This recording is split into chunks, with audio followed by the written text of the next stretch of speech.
All right, we are on page 5, Women's Rights in Antebellum America. Again, antebellum means before the Civil War.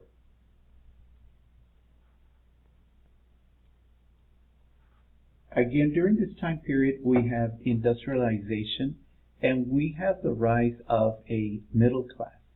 You're also going to be seeing that because of a middle class, you're going to have women who have leisure time. The idea in the past was everybody works. And this time around, it's like, okay, the man works and the woman stays at home and raises the children. And it's during this time period that children, their value goes up. In fact, you have the birth of the child. When before it was, okay, that's not a child, that's a worker. Now you have children, and of course you're talking about middle class and upper middle class and wealthy. The poor, the children still work. And it's during this time period that family values are going to be changing.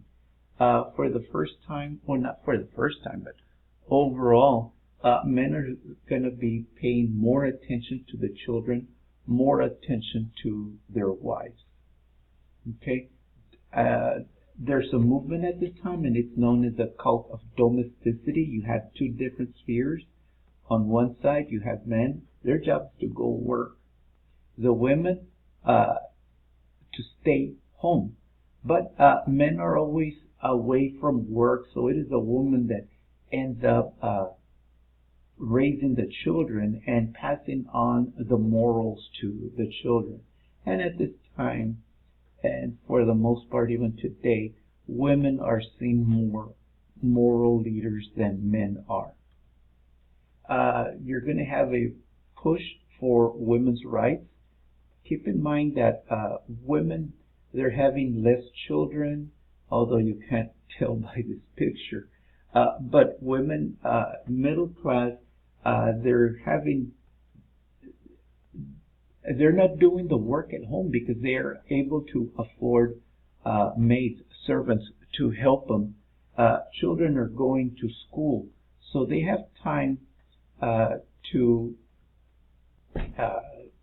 spare.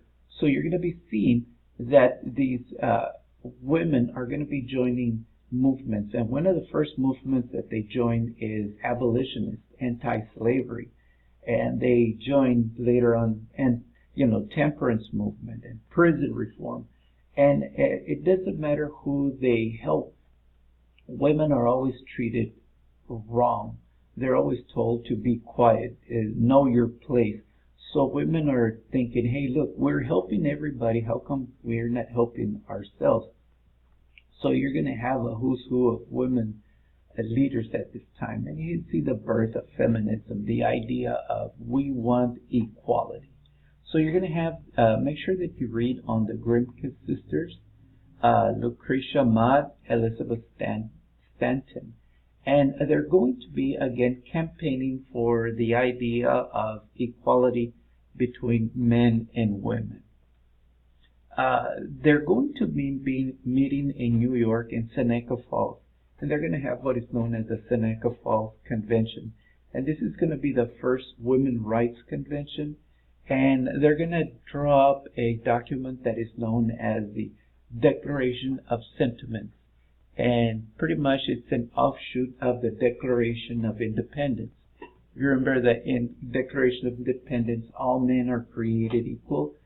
In the sentiments, they're talking about all men and women are created equal. And you see the rise of Susan B. Anthony, and she's going to be around for the next 60 years pushing for women's rights. And what are they pushing for? The right to vote, the right for property ownership, and the right to divorce. Because in the past, men were the ones that pushed for divorce, and they got it.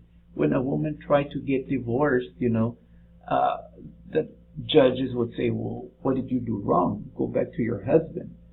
Okay, so needless to say, this women's movement is going to be overshadowed by slavery.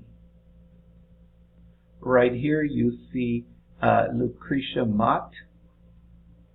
Right here you see a drawing of the Seneca Falls Convention, and even some men are going to be there. Not too many, but there's going to be some every now and then.